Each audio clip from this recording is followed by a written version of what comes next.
In this episode, we'll talk about the measures of dispersion. Today, you will learn how to compute and interpret the range, interquartile range, variance, and standard deviation. Range is the difference between the maximum and the minimum value of the data. Interquartile range is the difference between the upper and lower quartiles of the data. For the sake of example, we will take this untabulated data that shows the weekly salaries for the sample of 7 players of Tampa Bay Buccaneers. To compute range, we simply find the maximum value and the minimum value. In our case, the maximum value is $320,000, while the minimum value is $17,000. The difference between these two values is $303,000. So $303,000 is the range for this data. In Lecture 2, we learned how to find upper and lower quartiles. Using this formula, we calculate interquartile range. In our case, lower quartile is 18,000 and the upper quartile is 26,000. So finding the difference between these two numbers will give us 8,000. And visually, you can see that 18,000 and 26,000 is the upper and lower quartiles.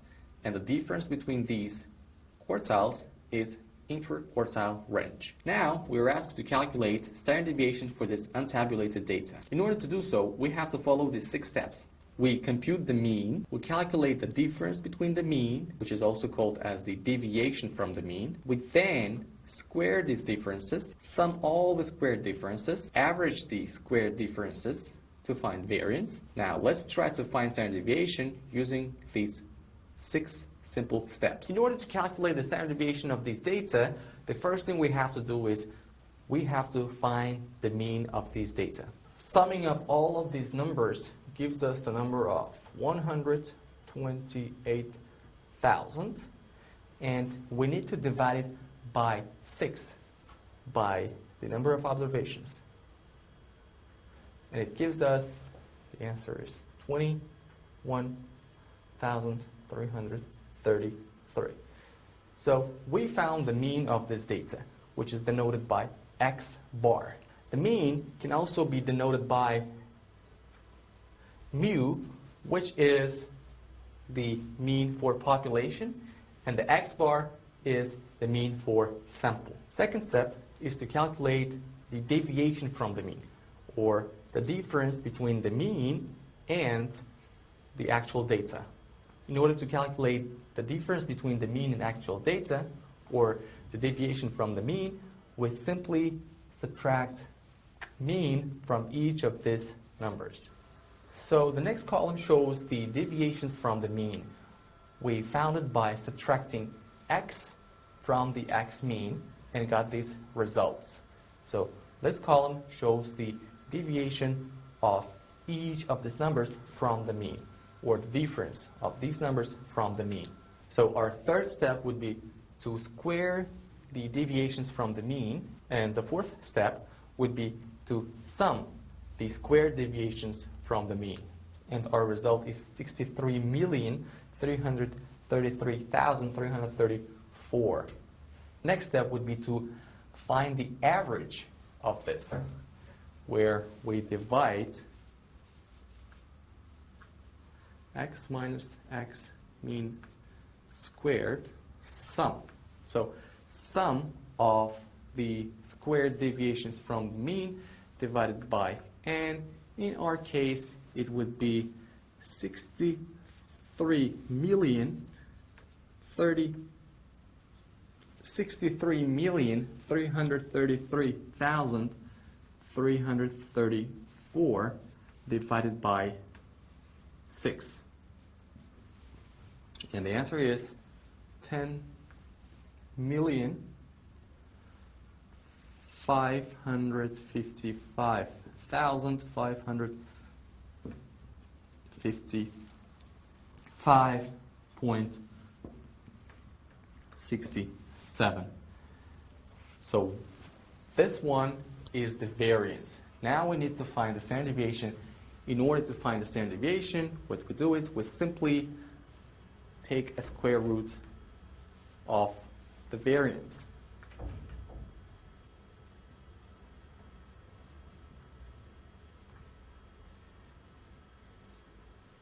Our variance is this, and taking a square root of this number, 10,555,555.67, will give you 303,248.93. So our standard deviation is equal to 3,248.93. So what does it basically mean, $3,248? All right, now let's go back to these numbers and try to understand what this standard deviation variance means. On average, we found that football players earn $21,333 weekly. Now, standard deviation of 3,249 means 68% of the data is concentrated within one standard deviation, meaning plus one standard deviation, which is 3,249, and minus 303 and minus $3,249. So 68% of the data is concentrated within one standard deviation, plus minus $3,249 from $21,333. We also found variance, but how come we don't use variance in order to measure how far the data set is spread from the mean? Well, simple. Standard deviation is the square root of variance, and it's expressed in the same units as the mean is. That's why we use standard deviation to measure the spreadness of the data from the mean, while variance is measured in squared units.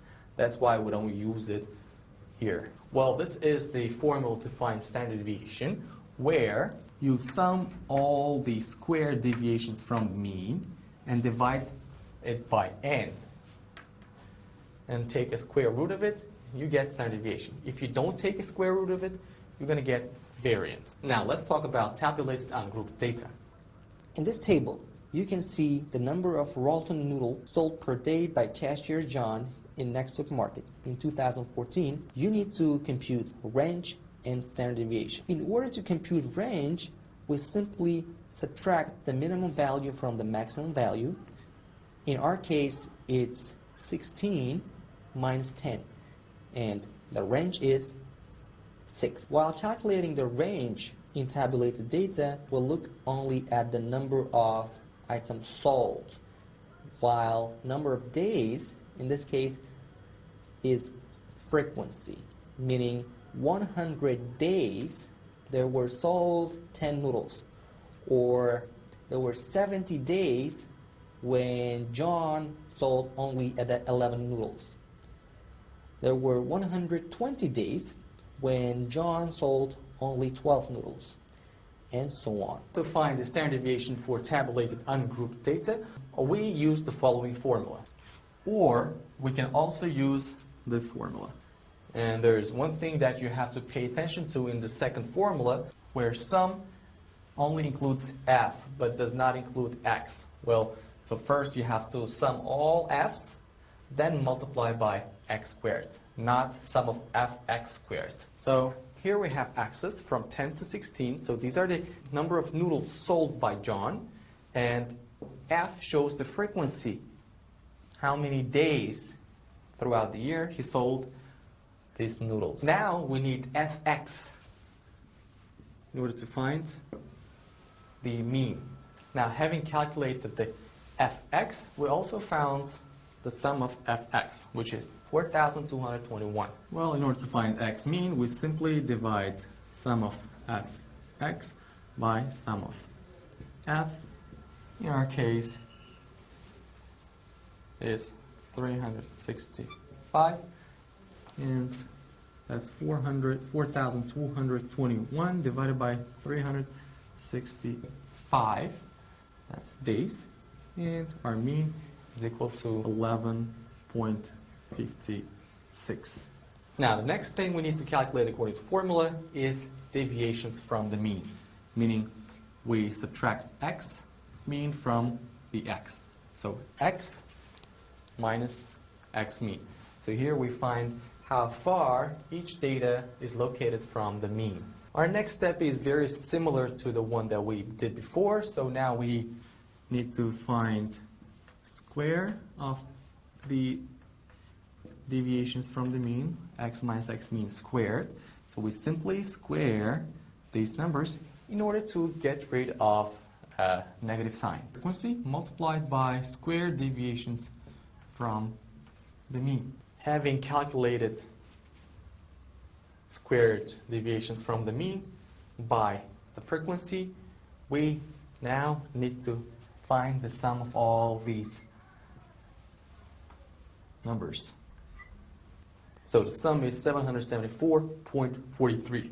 So here we are using the first formula, and that's why we basically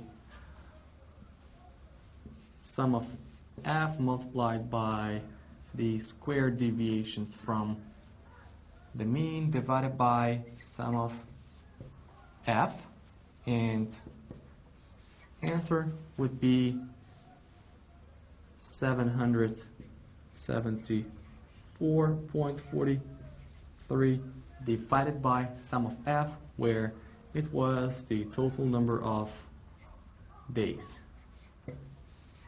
And the answer is equal to 1.46. Now, this is the standard deviation for this data. You can also use the second formula and decide which formula is better and easier for you. Now, let's see how we can find standard deviation for tabulated group data. As you can see on the slide, it shows the amount spent on food by 50 people in a particular shop, and this is the table given in the previous lecture to find mean, median, mode, and we are using the same data. So the first column here shows the expenditure on food in pounds. The first group contains all the numbers from 0 to 5 pounds. Second group shows from 5 pounds to 10 pounds, and so on. And the second column shows the number of respondents. To find the range, we again subtract the minimum value from the maximum value.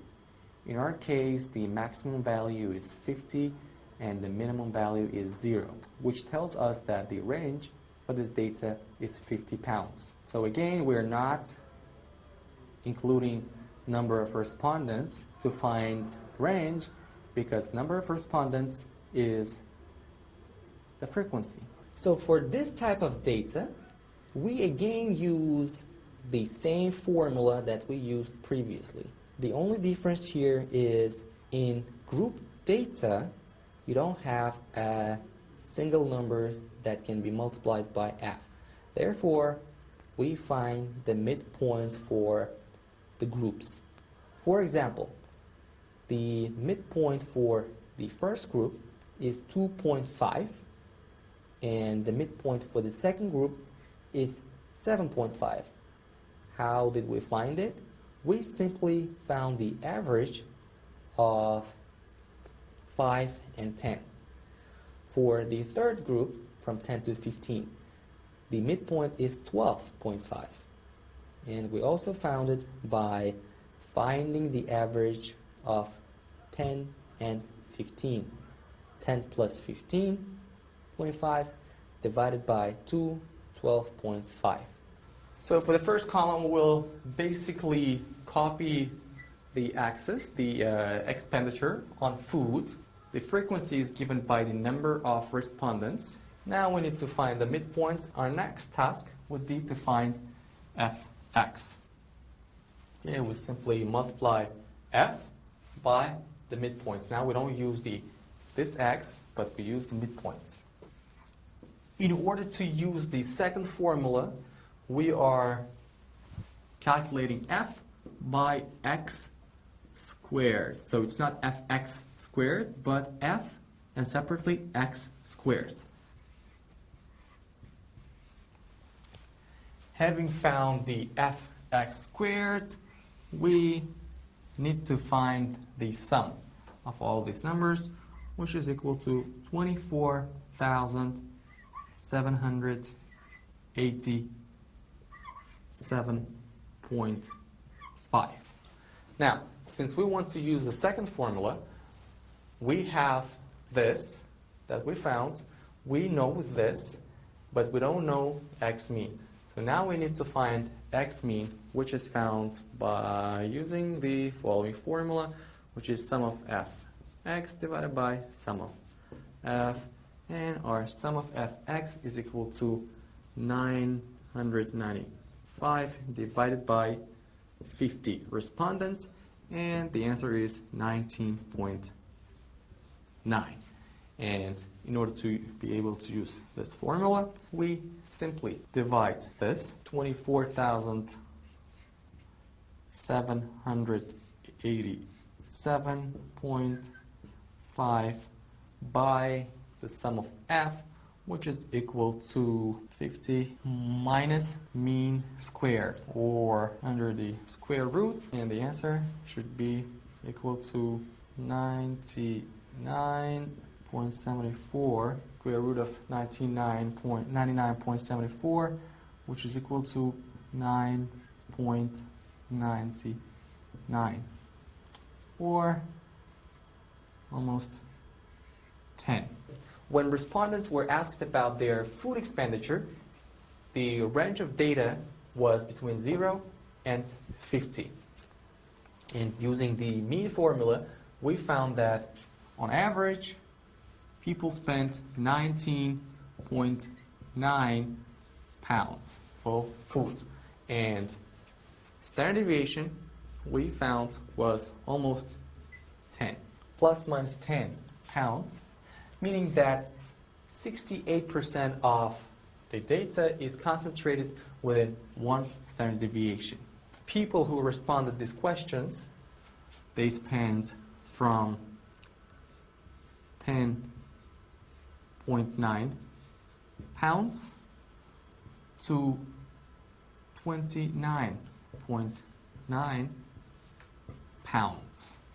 68% of respondents fall into this range within one standard deviation, plus minus. When talking about normal distribution, 68% of the data will be located within one standard deviation from the mean, while 95% of the data will be located within two standard deviations from the mean.